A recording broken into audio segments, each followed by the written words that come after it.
சிவன் மாந்திரீகம். இந்த மாந்திரீகத்தில் குலதெய்வத்தை கட்டி வைத்து மாந்திரீகம் செய்தால் வரும் பாதிப்புகள் எப்படியெல்லாம் இருக்குன்றதை தான் இந்த பதிவில் நாம் பார்க்க போகிறோம். குலதெய்வன்றது ஒவ்வொரு குடும்பத்துக்கும் ஒவ்வொரு தெய்வம் இருக்கும்.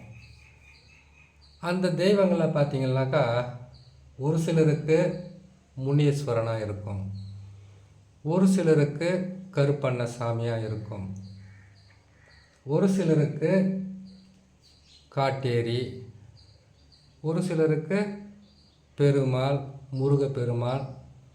அதுக்கப்புறம் வந்து கேட்டிங்கன்னாக்கா காளி, நீலி, சூலி, அதுக்கப்புறம் பகவதி, மலையாள பகவதி, இப்படியெல்லாம் ஒவ்வொருத்தருக்கும் ஒவ்வொரு தெய்வம் குலதெய்வமாக இருக்கும். மாந்திரீகம் செய்கிறவங்க முதல்ல மாந்திரீகம்னாவே சர்வசாதாரணமாக எடுத்துக்க கூடாது.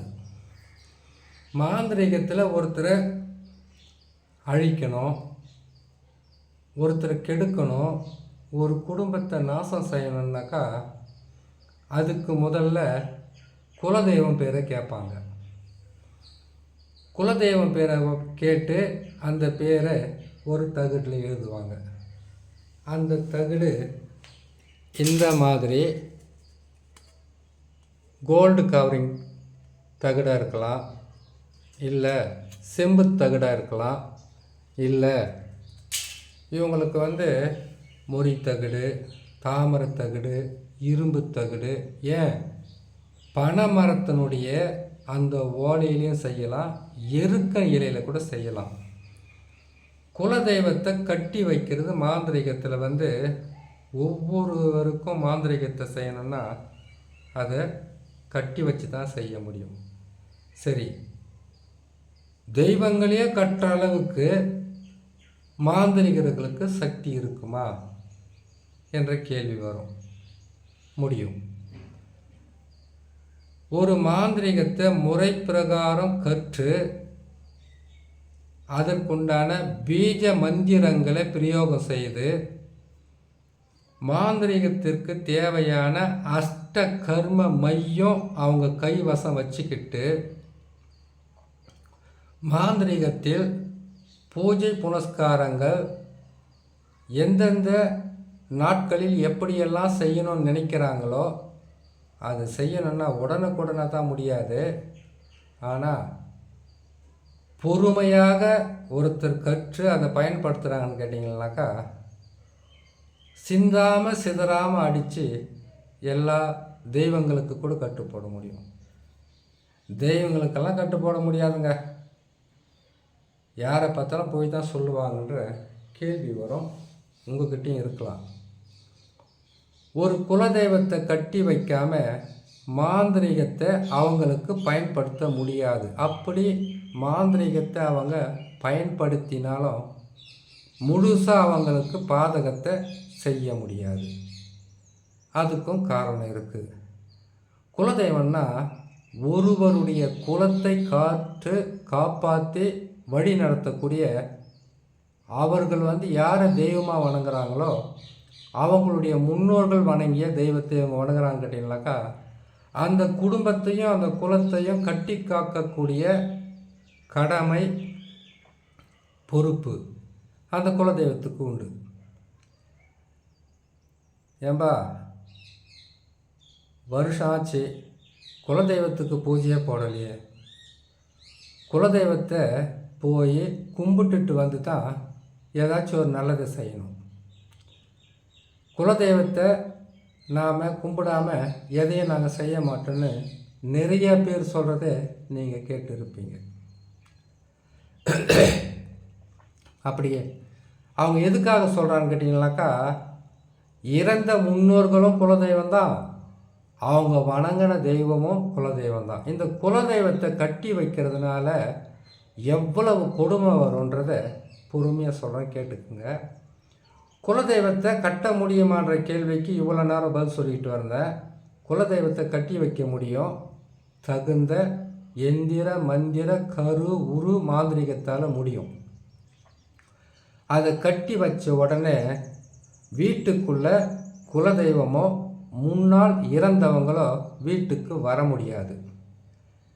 இப்போ குலதெய்வமும் வர முடியாது, இருக்கிறவங்களுக்கு முன்னாடி இறந்த தாத்தா பாட்டி இன்னும் சிலர் இருக்காங்க இல்லையா உறவுகள், அவங்க இறந்தவங்களும் வீட்டுக்கு வர முடியாமல் தடுத்து கட்டு போட்டால் தான் உங்கள் வீட்டுக்குள்ளே மாந்திரிகத்தால் செய்யக்கூடிய பாதிப்புகள் வீட்டுக்குள்ளே நுழைய வைக்க முடியும். இந்த ரகசியமெல்லாம் யாருக்கு தெரிய போகுது?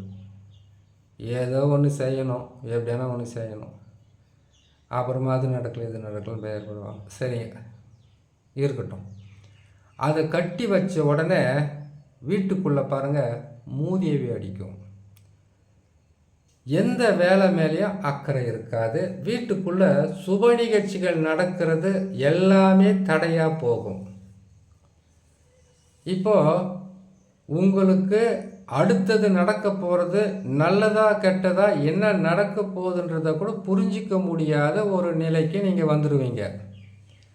அதுக்கப்புறமா வீட்டுக்குள்ளே ஏவல் பில்லி சூனியம் செய்வன வைக்கிறது, எது செய்தாலும் துஷ்ட ஆத்மாக்களை உபயோகமாக எதுவாக இருந்தாலும் உங்கள் வீட்டுக்குள்ளே வந்து அது ஆட்சியை அமைச்சிடும்.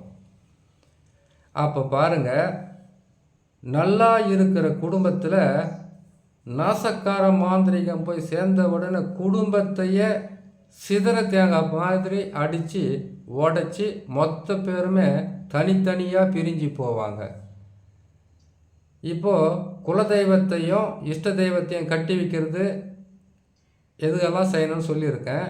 அப்படி வந்துட்டால் ஆடு மாடு கோழி வீட்டில் இருக்கிற குழந்தைங்க பெரியவங்க எல்லாம் ஒருத்தரை மாதிரி ஒருத்தர் உடல்நலம் சரியில்லாமல் படுப்பாங்க. ஏன் வாயில்லாத பிராணிங்க மரணமும் அடையும். நல்ல விவசாயம் பட்டு போகும். விவசாயம் உங்களுக்கு கை கொடுக்காது. குடும்பத்தில் வந்து தரித்திரம் தலைவிரித்து ஆடும். பொருட்கள் திருடு போகிறது, ஏமாறுறது, லட்சக்கணக்கில் ஏமாறுறது, கஷ்டங்க வர்றது, நஷ்டம் வர்றது, வீட்டுக்குள்ளே ஒருத்தரை ஒருத்தர் புரிஞ்சு கொள்ளாமல் பிரிஞ்சு போகிறது, எல்லாமே அந்த ஒரு குடும்பமே பல வகையில் சின்ன பின்னமாக ஆகிறது குலதெய்வத்தை கட்டி வச்சு மாந்திரிகம் செய்தால் தான். இப்போது இந்த ஆடு மாடு வாயில்லா ஜீவனங்கள் நோய்பட்டு மரணம் அடைகிறதெல்லாம் சொல்லியிருக்கோம். விவசாயம் போயிடும், வியாபாரம் போயிடும், தொழில் போயிடும் செய்கிறத சொல்லியிருக்கேன் இல்லையா. படுத்து தூங்குனீங்கன்னாக்கா அந்த வீட்டுக்குள்ளே தூங்கவே முடியாது. எப்படா எந்திரிச்சு அந்த வீட்டை விட்டு வெளியில் ஓடலாம் என்று சொல்கிற அளவுக்கு இருக்கும். வீட்டுக்கு வரணுன்னா விருப்பம் இருக்காது. எந்த வேலை செய்தாலும் மூதேவியாக இருக்கும். வேலை மேலே வந்து உங்களுக்கு விருப்பம் இருக்காது. ஒருத்தர் மேலே ஒருத்தர் அன்பு பாசம் இருக்காது. எப்போ பார்த்தாலும் ஒரு எரிச்சலாகவும் ஒரு கோபமாகவும் இருக்கக்கூடிய ஒரு சூழ்நிலையாக இருக்கும். அடிக்கடி அந்த வீட்டில் குலதெய்வத்தை கட்டி வைத்து மாந்திரிகம் செய்துட்டாங்கன்னாக்கா சின்ன வார்த்தை பேசிக்கிட்டு இருந்தால் கூட சரி, செத்தான தொலையன்னு சொல்கிற அளவுக்கு மன வருத்தம் ஏற்பட்டுரும். அதுக்கப்புறம் குடும்பத்தில் இப்போது பெரியவங்க இருக்கிறாங்க, முன்னோர்கள் இருக்காங்க, இல்லை சின்னவங்களோட இருக்காங்க வச்சுங்களேன். படுத்த எல்லாருக்கும் ஏதோ அவங்களுடைய ஆசைகளுக்கு தகுந்த மாதிரி கனவு வரும். அது இயற்கை. குலதெய்வத்தை கட்டி வச்சு மாந்திரிகம் செய்துட்டாங்கனாக்கா கனவு என்பது ஒன்று காமக்கனவாக இருக்கும். காமம் இச்ச ஆசைக்காக காமக்கனவு. இன்னொரு பக்கம் பேய் பிசாசு வர்ற மாதிரியும் பாம்பு வர்ற மாதிரியும் மாமிசம் வர்ற மாதிரியும் அதே மாதிரி கேட்டிங்கன்னாக்கா வெட்டிக்கின்னு குத்திக்கின்னு சாகிற மாதிரியும் இல்லைன்னா பிறத்தங்களை தூக்கிட்டு போகிற மாதிரியும் எரிமேடையில் எரிக்கிற மாதிரியும் தலை விரித்து ஆடுற மாதிரியும் குடும்பத்தில் ஏதோ அந்த வீட்டுக்குள்ளே ஒரு ஆத்மா இருக்கிற மாதிரி பக்கத்தில் படுத்துன்னு இருக்கிற மாதிரியும் எந்திரிச்சு போகிற மாதிரியும் ஆளுங்களை வந்து உசிப்பு விடுறது எழுப்பி விடுற மாதிரியும் கையை காலை பிடிச்சி இழுக்கிற மாதிரியும் தலையை பிடிச்சி இழுக்கிற மாதிரியும் அப்புறமா நெஞ்சு மேலே ஏறி உட்காந்துக்கிற மாதிரியும் அதுக்கப்புறம் கேட்டிங்கன்னா ஆண் பெண் இணைவு மாதிரி ஏற்படுற மாதிரியும் இப்படியெல்லாம் குலதெய்வத்தை கட்டனா தான் செய்ய முடியும். சும்மாவே செஞ்சிட முடியாது. இது மட்டும் இல்லாமல் எந்த தொழிலும் செய்யுங்க நஷ்டம், எந்த வியாபாரம்னா செய்யுங்க நஷ்டம். குடும்பத்தில் வந்து ஒருத்தருக்கு ஒருத்தர் ஒரு சமாதான பேச்சு இருக்காது. அப்போ தான் மாந்திரீகத்தை முழுமையாக உங்களால் பயன்படுத்தி உங்களை அழிக்க முடியும். இந்த குலதெய்வத்தை கட்டணும்னு கேட்டிங்கனாக்கா எப்படி கட்டுவாங்க? ஒரு கேள்வி வர இல்லையா? குலதெய்வம் சாமியாச்சே, நீங்கள் முனேஸ்வரனை சொல்கிறீங்க, துர்க்கையை சொல்கிறீங்க, காளியை சொல்கிறீங்க, நீலியை சொல்கிறீங்க, எல்லாமே சொல்கிறீங்களேன்னு கேட்டிங்கனாக்கா, தேவதைகளில் வந்து கேட்டிங்கனாக்கா ஆக்ரோஷ தெய்வம்னு ஒன்று இருக்குது, சாந்த தெய்வம்னு ஒன்று இருக்குது. எப்போவுமே நல்லவங்க அமைதியாக நிதானமாக ஒரு சண்டையாக நடந்தாலும் விலகி போவாங்க. ஆக்ரோஷமான மனிதன் கெட்டவங்களை பார்த்தாக்கா அவங்க விலகி தான் போவாங்க. ஆக்ரோஷ தெய்வங்களை வச்சு செய்வாங்க. அந்த ஆக்ரோஷ தெய்வத்தில் வந்து காளி இருக்குது, அதுக்கப்புறம் ருத்ர காளி இருக்குது, ருத்ர பூமியில் இருக்கக்கூடிய மயான விபூதி இருக்குது, மலையாள பகவதி இருக்குது, மலையாள மாந்திரிகம் இருக்குது, பல வகையான அஷ்ட கர்ம விலங்குகளுடைய பிச்சு உதிரம் அதனுடைய மலம் இருக்குது. அதோடு சேர்த்து உங்களுடைய வீட்டோட மண், குலதெய்வத்தோட மண், வீட்டோட மண். நாங்கள் வந்து கேட்டிங்கன்னாக்கா இருக்கிறது ஒரு ஊரில், எங்களுக்கு வந்து இருக்கிறது 1000 கிலோமீட்டர் தாண்டி வந்து குலதெய்வம் இருக்குது. அந்த மண்ணை எப்படி கொண்டு வராங்க கேட்டாக்கா, மண்ணை கொண்டு வர வேண்டிய அவசியம் கிடையாது. அவங்களுக்கு குலதெய்வத்துக்குன்னு ஒரு பேர் இருக்குது இல்லையா? அந்த பேரை வச்சு தகுடு தாயத்தெல்லாம் எழுதி அதுக்கு உண்டான அஷ்டகர்ம மையை தடவி உங்களுடைய ஃபோட்டோக்களெல்லாம் வச்சு மாந்திரீகம் செய்து இந்த வீட்டுக்கு தெய்வ சக்தியோ குலதெய்வ சக்தியோ எந்த தெய்வ சக்தியும் இல்லாமல் விலகி போக வச்சு அதுக்கப்புறம் உங்களுக்கு மாந்திரீகத்தை செய்து ஒரு குடும்பத்தையே நாசம் செய்யக்கூடிய அளவுக்கு பாதகத்தை தர்றது தான் குலதெய்வத்தை கட்டி வைத்து மாந்திரீகம் செய்தால் வரும் பாதிப்புகள் இப்படித்தான் இருக்கும். சரி, உதிரமாடன் உதிரமாடன் உதிரக்கால் இருக்கிறாங்க, ருத்ரா, இதெல்லாம் வந்து நிறைய இருக்குது. ஒவ்வொரு பதிவிலையும் ஒவ்வொன்றும் சொல்லிக்கிட்டு வரேன், பாருங்கள், கேளுங்கள்.